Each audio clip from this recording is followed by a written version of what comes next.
اور ماہ ذی الحجہ اسلامی مہینوں میں رمضان المبارک کے بعد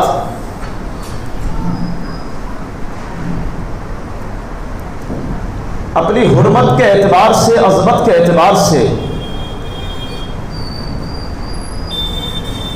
ماہ رمضان کے بعد سب سے زیادہ اہمیتوں کا حامل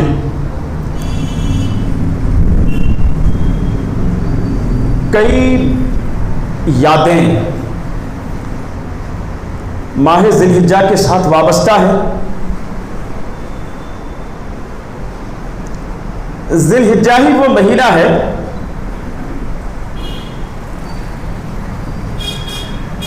جس میں حج جیسی عظیم ترین عبادت وہ ہوتی ہے، لہذا اسی مناسبت کو ذہن میں رکھ کر قرآن مجید فرقان حمید کا 30واں پارہ سورہ فجر اور سورہ فجر کی یہ کچھ ابتدائی آیتیں، اللہ سبحانہ کریم کا ارشاد والفجر ولیال عشر، اس صبح کی قسم اور 10 راتوں کی۔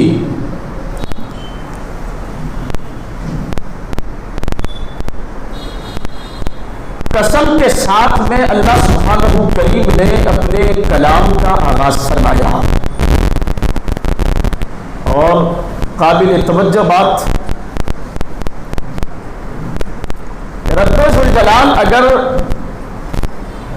کسی بات کی قسم کھائے تو پھر اس بات کی اہمیت کا اندازہ لگایا جا سکتا ہے۔ آپ اگر کسی کو کوئی بات سمجھانا چاہیں یا کسی بات کی اہمیت بتانا چاہیں تو ہمارا اور آپ کا انداز کیا ہوتا ہے؟ پہلے ہم سمجھانے کی کوشش کرتے ہیں، نہ سمجھے تو قسم کھا کر کہتے ہیں، یہ ہوتا ہے نا ہمارا انداز۔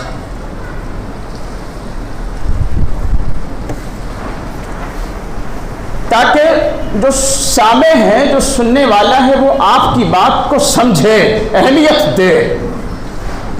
اللہ سبحانہ کریم وہ اگر قسم کھا کر کسی بات کا، کسی شے کا تذکرہ فرما رہا ہے تو پھر یقین کریں کہ وہ کتنی قابل توجہ بات ہوگی۔ والفجر، اس صبح کی قسم، ولیال عشر، اور 10 راتوں کی قسم۔ اب اس بات کو لے کر مفسرین کرام کے الگ الگ اقوال ہیں۔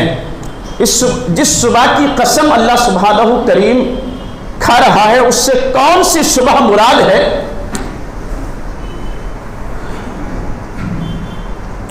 تو مفسرین کرام کہتے ہیں کہ اس سے ایک ذی الحجہ مراد ہے، اور جن 10 راتوں کا یہاں تذکرہ کیا جا رہا ہے، جن 10 راتوں کی قسم فرمائی جا رہی ہے، وہ یہی 10 راتیں ہیں جو ذی الحجہ کی پہلی سے لے کر 10ویں تک، اور جن میں بطور خاص حج کے ایام ہوتے ہیں، 8، 9، 10، 11، 12 یہ حج کے ایام، اور جس صبح کی قسم کھائی جا رہی ہے مفسرین کہتے ہیں یا تو وہ عید الاضحیٰ کی صبح ہے، 10 ذی الحجہ کی صبح، جس میں حج کے اہم رکن طواف زیارت کا وقت شروع ہوتا ہے،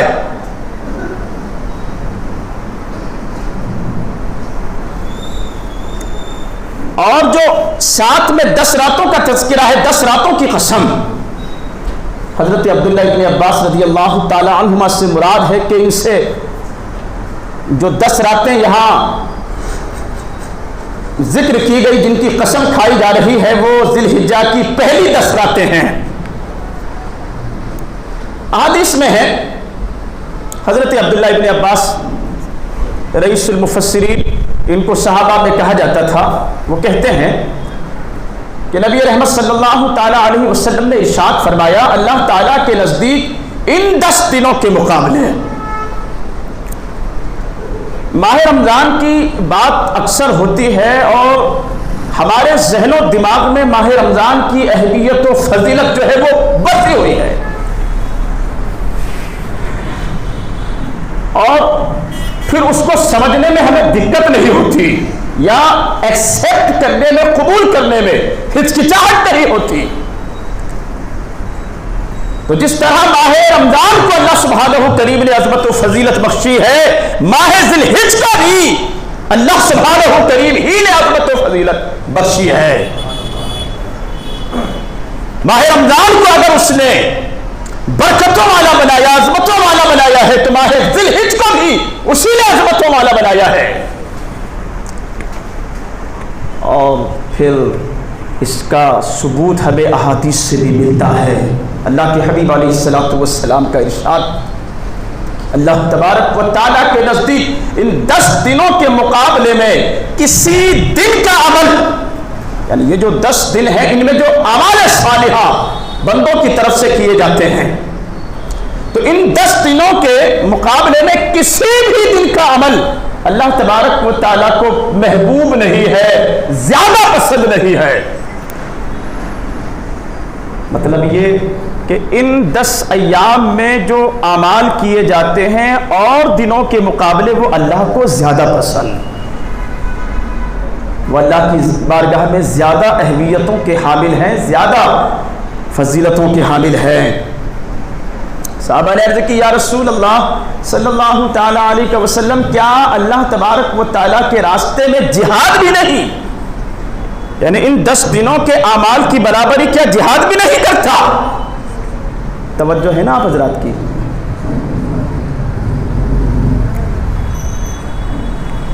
صحابہ نے پوچھا کہ یا رسول اللہ صلی اللہ تعالیٰ علیہ وسلم، ان 10 دنوں کے جو اعمال ہیں یا ان 10 دنوں میں جو اعمال کیے جاتے ہیں، جو اعمال صالحہ کیے جاتے ہیں انہی 10 دنوں میں، جیسا کہ میں نے ابھی ذکر کیا حج کے ایام بھی آتے ہیں، حج جیسی عظیم ترین عبادت انہی 10 ایام کی جو ہے وہ اللہ رب العزت قسم کھا رہا ہے، والفجر، صبح کی قسم اور 10 راتوں کی قسم۔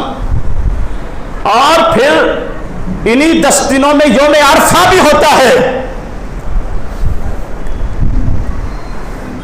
اور انہی 10 دنوں میں 10ویں تاریخ کو عید الاضحیٰ کی نماز بھی ادا کی جاتی ہے، اور پھر اسی کے ساتھ ایک اور عظیم ترین عبادت جنہیں ہم قربانی کہتے ہیں۔ تو یہ کئی بڑی یادیں، کئی بڑی عبادتیں وابستہ ہے اس مہینے کے ساتھ۔ حضور نے فرمایا کہ اس مہینے میں، بالخصوص اس مہینے کے پہلے عشرے میں، 10 دنوں میں جو اعمال کیے جاتے ہیں وہ اللہ کو بہت پسند ہے۔ صحابہ نے پوچھا، یا رسول اللہ صلی اللہ تعالیٰ علیہ وسلم، کیا وہ جہاد سے بھی زیادہ اللہ کو پسند ہے؟ اللہ کے حبیب علیہ السلام نے ارشاد فرمایا، ہاں جہاد سے زیادہ اللہ کو پسند۔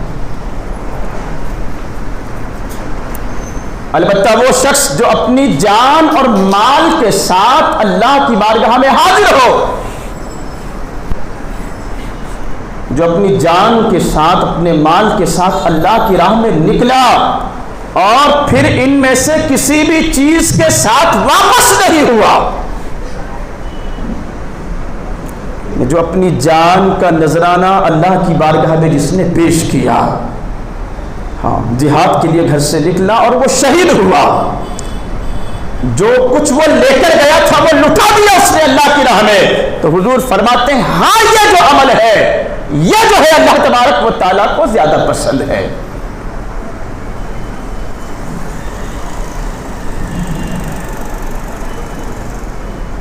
حضرت ابو ہریرہ رضی اللہ تعالیٰ عنہ کی ایک روایت اور سماعت کریں۔ حضرت ابو ہریرہ رضی اللہ تعالیٰ عنہ کہتے ہیں، رسول اللہ صلی اللہ تعالیٰ علیہ وسلم نے ارشاد فرمایا کہ اللہ سبحانہ کریم کو وہی جو ہے فضیلت ہے کچھ لفظوں کی تبدیلی کے ساتھ۔ حضرت ابو ہریرہ کہتے ہیں کہ اللہ سبحانہ کریم کو ماہ ذی الحجہ کے 10 دنوں کی فضیلت، عبادت بہت زیادہ پسند، اور دنوں کے مقابلے میں، یعنی اور دنوں میں جو اعمال کیے جاتے ہیں ان سے بہت زیادہ پسند ہے اللہ سبحانہ کریم کو ماہ ذی الحجہ کے 10 دنوں کی عبادت۔ اور سنیں پھر ان میں سے ہر دن کا روزہ، فرض نہیں نفل روزے ہیں، ہر دن کا روزہ اور دنوں کے 1 سال کے روزوں کے برابر۔ ماہ ذی الحجہ کے اگلے 9 دنوں کے جو روزے ہیں، عید کے دن روزہ نہیں رکھا جاتا،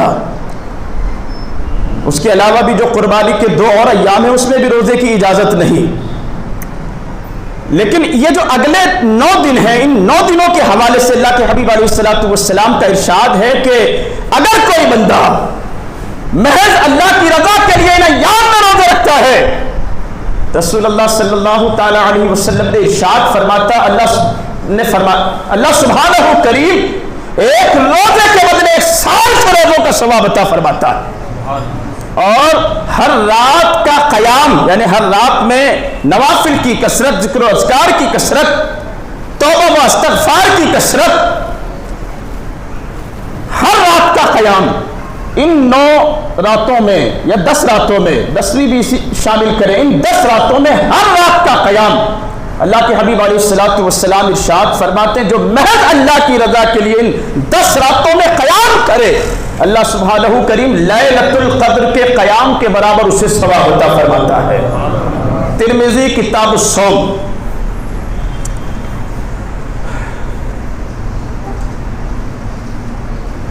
اس سے آپ ماہ ذی الحجہ کی عظمت و فضیلت کا اندازہ لگا سکتے ہیں۔ اور پھر جو یوم عرفہ ہے 9 ذی الحجہ، اس کے حوالے سے صحیح مسلم کی روایت ہے، حضرت ابو قتادہ رضی اللہ تعالیٰ عنہ راوی اس حدیث پاک کہ رسول اللہ علیہ السلام نے ارشاد فرمایا، اے لوگوں مجھے اللہ تبارک و تعالیٰ کی ذات سے امید ہے، حضور فرما رہے مجھے اللہ کی ذات سے امید ہے کہ وہ یوم عرفہ کا روزہ رکھنے والوں کو یا یوم عرفہ کے روزے کے صدقے میں گزشتہ 1 سال، یعنی جو 1 سال گزر چکا اور آنے والا جو اگلا سال ہے، حضور ارشاد فرماتے ہیں اللہ کی ذات سے امید ہے مجھے یوم عرفہ کا روزہ رکھنے پر گزشتہ 1 سال اور آنے والے 1 سال کے گناہوں کو اللہ معاف فرما دیتا ہے۔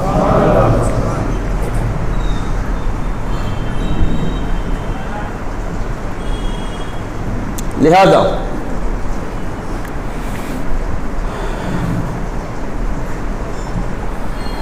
ماہ ذی الحجہ کا آغاز ہونے ہی والا ہے، کچھ دن بچے ہیں، تو ہمیں چاہیے کہ ماہ ذی الحجہ کی ویسی ہی قدر کریں جیسی ہم ماہ رمضان کی قدر کرتے ہیں، ویسی ہی اہمیت دیں ماہ ذی الحجہ کو جیسی اہمیت ہم ماہ رمضان کو دیتے ہیں۔ ماہ رمضان میں اگر اللہ سبحانہ کریم نے اجر و ثواب کا وعدہ فرمایا ہے تو ماہ ذی الحجہ میں بھی اللہ سبحانہ کریم نے ثواب کا وعدہ فرمایا ہے، بلکہ حضور فرماتے ہیں کہ ان 10 دنوں کے ایام کا ثواب ماہ رمضان کو اگر چھوڑ دے تو باقی 10 مہینوں کے اعمال سے زیادہ اللہ عطا فرماتا ہے۔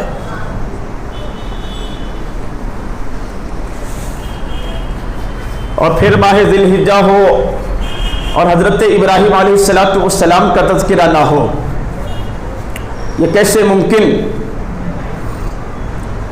وَاذْكُرْ فِي الْكِتَابِ ابراہیم، اللہ سبحانہ کریم کا ارشاد کہ ابراہیم کو یاد کرو، اِنَّهُ كَانَ صِدِّيقًا نَبِيًّا، کہ بے شک وہ سچے نبی تھے۔ ویسے سارے ہی انبیاء کرام کم و بیش 1,24,000 انبیاء و رسول علیہ السلام کائنات میں تشریف لائے، سارے ہی انبیاء کرام سچے ہیں، سارے ہی بزرگ و برتر، لیکن ان سارے انبیاء کرام میں سے کچھ نبی و رسول وہ ہیں جن کو اللہ سبحانہ کریم نے دیگر نبیوں اور رسولوں پر فضیلت بخشی، اور انہی میں سے ایک ہے حضرت سیدنا ابراہیم علیہ السلام۔ اللہ کے حبیب علیہ الصلوۃ والسلام نے ارشاد فرمایا کہ اسلام کی 30 خصوصیات ہیں، اور کوئی مومن ایسا نہیں ہے جس کو آزمایا نہ جاتا ہو، کوئی مومن ایسا نہیں جس سے آزمایا نہ جاتا ہو ان 30 چیزوں سے۔ اور کئی سارے لوگ جو ہیں ان آزمائشوں میں کامیاب نہیں ہو پاتے، کھڑے نہیں اتر پاتے ہیں۔ حضرت ابراہیم علیہ السلام کا تذکرہ فرماتے ہوئے اللہ کے حبیب علیہ السلام نے ارشاد فرمایا کہ حضرت ابراہیم علیہ السلام وہ ہے جنہوں نے ان 30 جو آزمائش ہر مومن سے ہوتی ہے، نہ صرف آپ کامیاب ہوئے بلکہ صبر و رضا کے ساتھ آپ نے ان آزمائشوں کو پار کیا، یہاں تک کہ اللہ سبحانہ کریم نے آپ کو آگ سے نجات عطا فرما دی۔ قلنا یا نار کونی بردا وسلاما علی ابراہیم، یہاں اس آگ کا تذکرہ ہے جس میں آپ کو ڈالا گیا تھا نمرود کی طرف سے،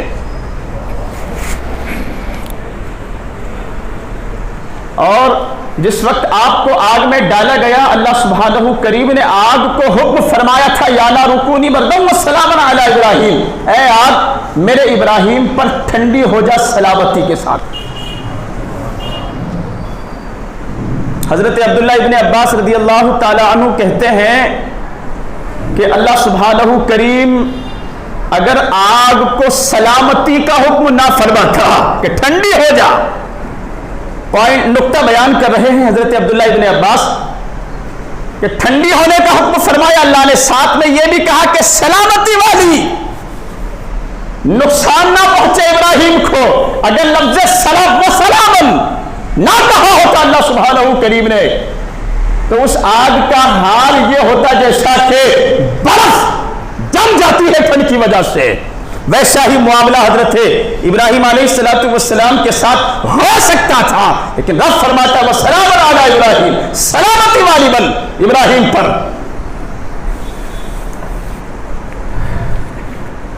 اس میں درس ہے نا امت کے لیے، اس میں سبق ہے امت کے لیے، رہتی دنیا تک کے مسلمانوں کے لیے۔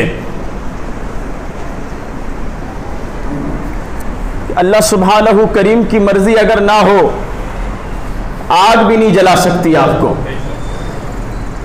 رب کی مرضی اگر نہ ہو وہ نہ مارنا چاہے تو آگ بھی نہیں جلا سکتی، نہ سیلاب میں ڈوب کر جو ہے آپ کی موت ہو سکتی ہے۔ یہ ساری کائنات جو ہے نا،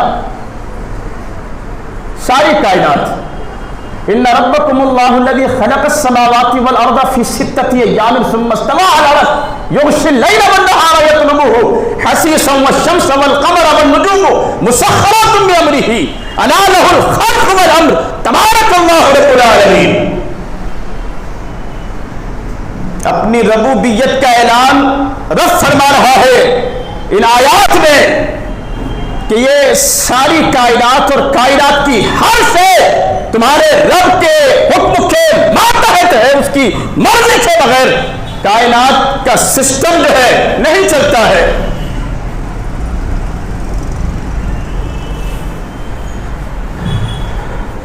آگ کا کام جلانا ضرور ہے، لیکن جب رب چاہے، وہ نہ چاہے تو آگ جلانے کے بجائے دھونے کا کام کرتی ہے۔ مسنوی شریف کی ایک روایت ہے نا، حضور علیہ السلام نے اپنے ایک صحابی کی دعوت کو قبول فرمایا، حضرت انس رضی اللہ تعالیٰ عنہ نے دعوت دی تھی، حضور تشریف لے گئے تو حضرت انس رضی اللہ تعالیٰ عنہ نے ایک رومال جو ہے وہ پیش کیا تھا ہاتھ پوچھنے کے لیے، منہ پوچھنے کے لیے۔ بعد میں جب بھی وہ میلا ہو جاتا، کھانا وغیرہ سالن یا سبزی وغیرہ اس پر گرتی تھی تو آپ کی جو خادمہ تھی نا، وہ کیا کرتی تھی، وہ دھوتی نہیں تھی اس کو پاک سے، وہ تندور میں اس کو ڈال دیتی تھی۔ اور مولائے روم کہتے ہیں کہ پھر وہ کپڑا آگ میں جلتا نہیں تھا، صرف اس کے داغ دھبے جل جایا کرتے تھے، داغ دھبے اس کے جل جایا کرتے تھے، کپڑا صاف ستھرا ہو جاتا تھا۔ تو ہم کپڑوں کو صاف کرنے کے لیے، اپنے جسم کو صاف کرنے کے لیے جس طرح پانی کا استعمال کرتے ہیں، یہ پانی جو ہے دھونے کا کام کرتا ہے، آگ جلانے کا کام کرتی ہے، رب کی مرضی ہو تو پانی جلانے کا کام کرے گا، آگ دھونے کا کام کرے گی۔ وہ اگر چاہے تو پھر پانی جلانا شروع کر دے اور آگ دھونا شروع کر دے۔ اس لیے تو ڈاکٹر اقبال نے کہا تھا آج بھی ہو جو ابراہیم سا ایما پیدا، آگ کر سکتی ہے انداز گلستہ پیدا۔ حضرت ابراہیم علیہ السلام کی طرح ایمان کو اپنے اندر پیدا کرو، توحید کا جذبہ پیدا کرو، توکل اللہ کا جذبہ پیدا کرو، اللہ کی ذات پر توکل و بھروسہ حضرت ابراہیم علیہ السلام کی طرح پیدا کرو۔ جبکہ کائنات نکالا چاہتی تھی آپ کو، کوئی اور مددگار نہ تھا، اور رب کے فرشتے جو ہے وہ آپ کی بارگاہ میں پہنچتے تھے۔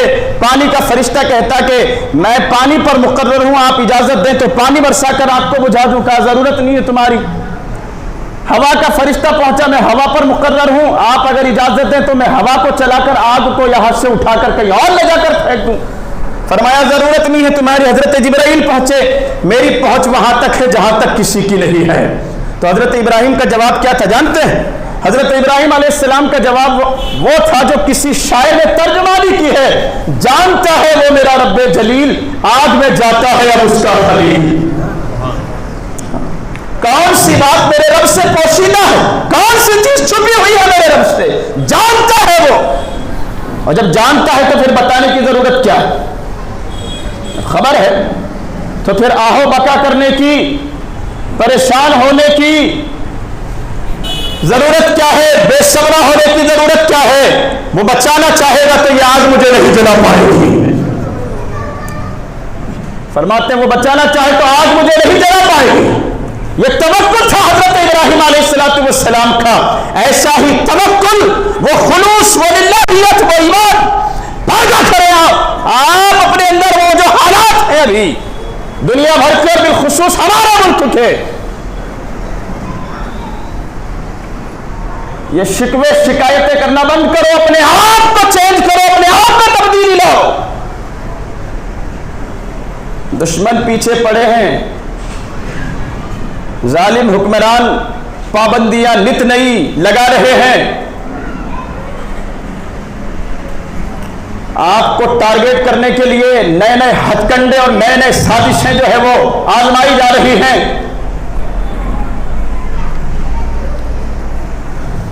اسلام اور مسلمانوں کو بدنام کرنے کے لیے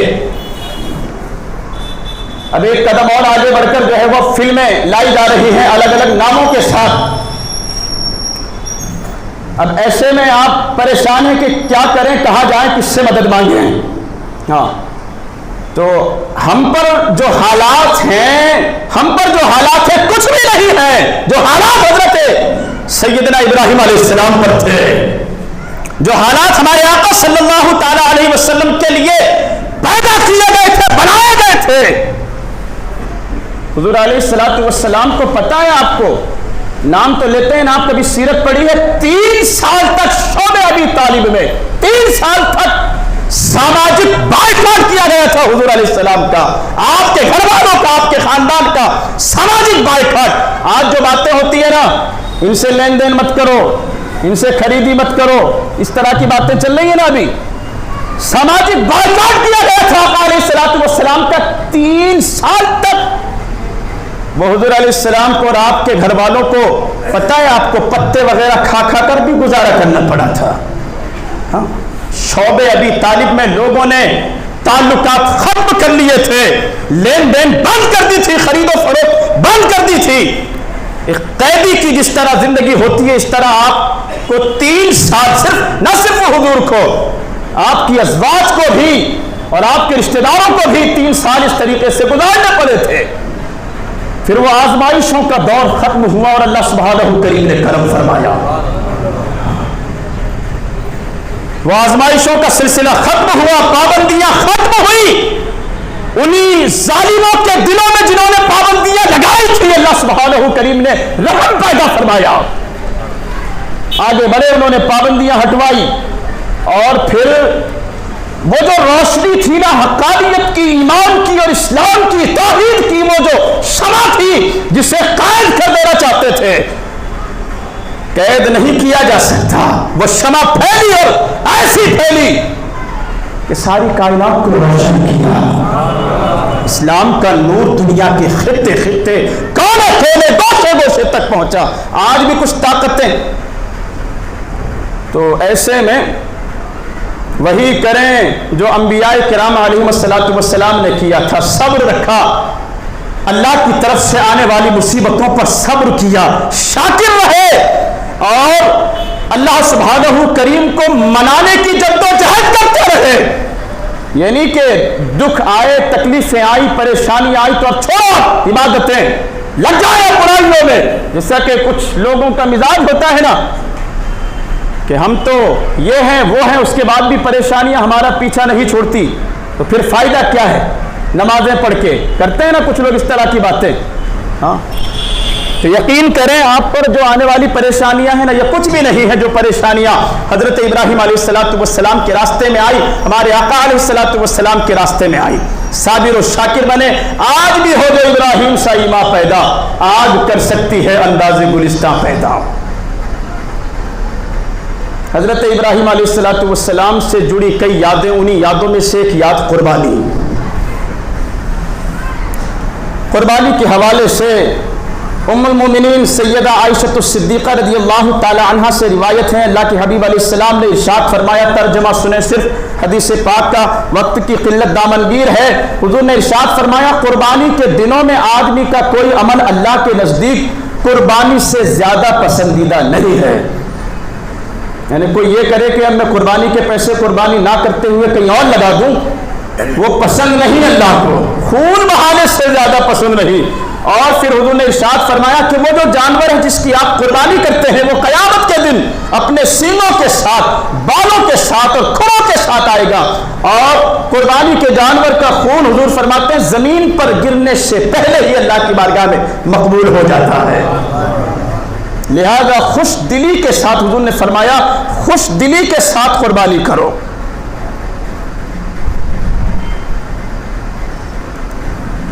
حضرت زید بن ارقم رضی اللہ تعالی عنہ راوی ہیں, حضور سے پوچھا گیا تھا یا رسول اللہ یہ قربانیاں کیا ہیں؟ فرمایا یہ تمہارے باپ حضرت سیدنا ابراہیم علیہ السلام کی یادیں ہیں, یہ سنت ہے حضرت ابراہیم علیہ السلام کی.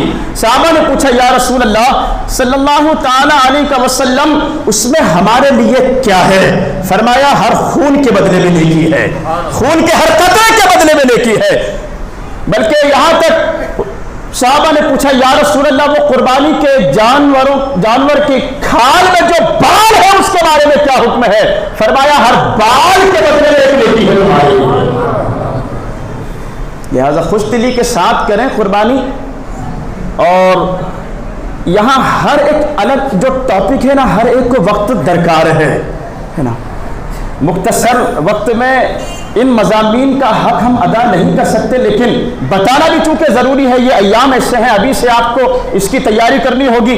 لہذا مختصراً آپ سماعت کرتے چلے ان مضامین کی فضیلت کو, قربانی کی فضیلت کو. یاد رکھیں اللہ کے حبیب علیہ السلام نے ارشاد فرمایا جو قربانی کی استطاعت رکھتا ہو, طاقت رکھتا ہو مالی طور پر, پھر بھی اگر وہ قربانی نہیں کرتا ہو, حضور نے فرمایا وہ ہماری عیدگاہ کے قریب نہ آئے. یعنی استطاعت رکھتا ہے, طاقت رکھتا ہے, پھر بھی اگر قربانی نہیں کرتا تو وہ ہماری عیدگاہ کے قریب نہ آئے. اور اگر آپ کو اللہ نے مالی طور پر مستحکم بنایا ہے, آپ طاقت رکھتے ہیں, استطاعت رکھتے ہیں, تو پھر آقا علیہ السلام نے امت کے لیے قربانی فرمائی تھی, پوری امت کے لیے. حضور علیہ السلام نے قربانی فرمائی تھی, فرمایا یہ میری امت کے لیے ہے. اگر اللہ سبحانہ کریم نے آپ کو نوازا ہے تو حضور کے نام پر بھی قربانی کیا کریں. ہاں بڑا جانور اگر آپ نے رکھا ہے اس میں 7 حصے ہوتے ہیں, ایک حضور کے نام پر رکھ لیں, حضور کے نام کے صدقے میں جو باقی آپ کے 6 حصے ہیں انہیں بھی اللہ قبول فرما لے گا.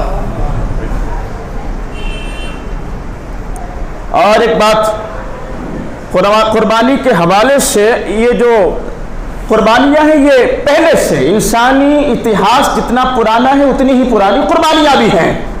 مشرکین بھی کرتے تھے اپنے بتوں کے لیے, اپنے بتوں کو خوش کرنے کے لیے وہ قربانیاں کرتے تھے اور اس کا خون لے جا کر کعبے کی دیواروں پر ملتے تھے. بعد میں صحابہ نے پوچھا یا رسول اللہ ہم کیا کریں؟ فرمایا سنو، اللہ کے لیے قربانیاں کرو، بتوں کے لیے نہیں، اللہ رب العزت کے لیے. اور یہ خون وغیرہ کعبے کی دیواروں پر لگانے کی ضرورت نہیں ہے. اللہ کے نام پر اگر رب کی رضا کے لیے تم نے قربانی کی ہے، ویسے ہی وہ اللہ تبارک و تعالیٰ کی بارگاہ میں جانور مقبول ہو جاتا ہے. لیکن آج کل دیکھنے میں آ رہا ہے، پچھلے کچھ سالوں سے ہمارے یہاں تو کم ہوتا ہے، ہمارے پڑوسی ملکوں میں زیادہ تماشا ہوتا ہے. تو دکھاوے سے بچیں. لن ینال اللہ لحومها ولا دماؤها ولکن ینالہ التقوی منکم.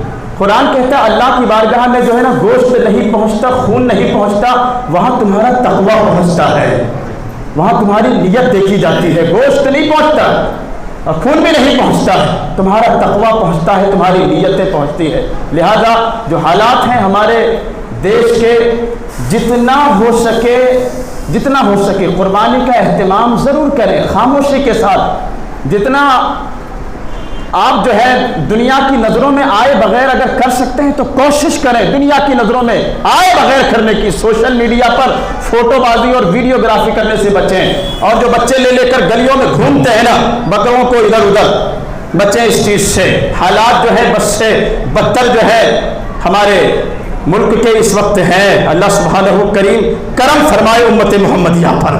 تو ریاکاری سے بچے، دکھاوے سے بچے. سوشل میڈیا پر فوٹو بازی وغیرہ کرنے سے بہت سارے لوگ جو ہے وہ گوشت کے ٹکڑے کرنے کے بعد اس کے ویڈیو بنا کر پھر وہ اسٹیٹس وغیرہ یا فیس بک وغیرہ پر رکھتے ہیں. آج کل چھوٹی سے چھوٹی بات جو ہے وہ کچھ ہی لمحوں میں کہاں سے کہاں پہنچ جاتی ہے، آپ کو احساس تک نہیں ہوتا، پتہ تک نہیں ہوتا. تو کسی ایک کی وجہ سے جو ہے پورے شہر کے لوگوں کو پریشانی اٹھانی پڑے، پوری قوم کو شرمندہ ہونا پڑے، ایسا کوئی کام نہ کرے خدا کے لیے. اللہ سبحانہ کریم کی بارگاہ میں دعا ہے ماہ ذی الحجہ کے فیوز و برکات سے ہم تمام کو مالا مال عطا فرمائے. آمین بجاہ نبی المرسلین وآخر دعوانا ان الحمدللہ رب العالمین. السلام علیکم. اس ویڈیو کو شیئر ضرور کیجئے، ہو سکتا ہے آپ کے ایک شیئر سے یہ بات کسی کے دل میں اتر جائے.